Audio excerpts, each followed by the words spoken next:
the association. What does this remind me of? What does this quote suggest to me?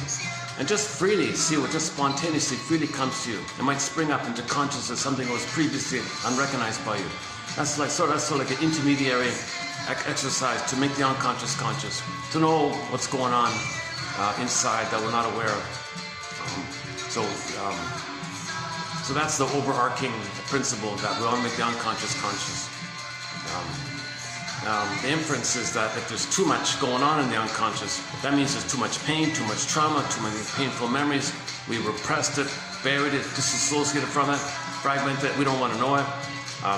But the problem is a script is laid down, a working model is laid down by that. And we see our days through that stencil or template or working model or schema or schemata. And if you're seeing every day through the past lens, you're not really enjoying the present, you're missing the present.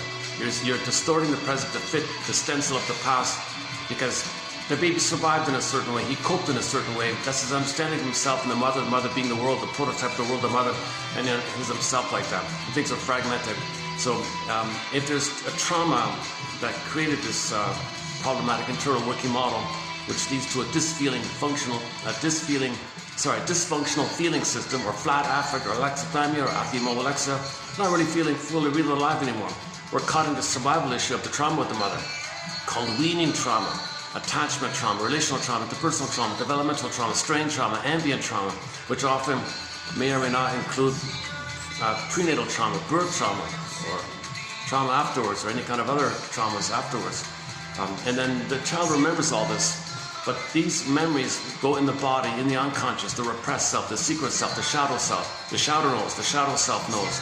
Everything about us that we don't know and don't remember, okay, you put it all together, create a character, that's called the double self, the hidden self. This other self of us, the stranger self, let's say, it's the one who walks with me, who's not like me, who is me. Someone's living my life and know nothing about him. There's a lot of energy there, our potential is there, who we would have been, how we've been loved, our budding beauty, the emerging self that couldn't develop. And so these things are frozen, things are stunted there. Enter repetition compulsion. We recreate in the present, new additions to the past, hoping to change the past, to do the past, get mother's love in the past so we can resume development, so we can have our identity, our ontological self on our golden ball. The problem is we weren't able to get, with attachment trauma, the child freezes up the development of his budding beauty, called the emerging self, leading to the authentic self, leading to his I.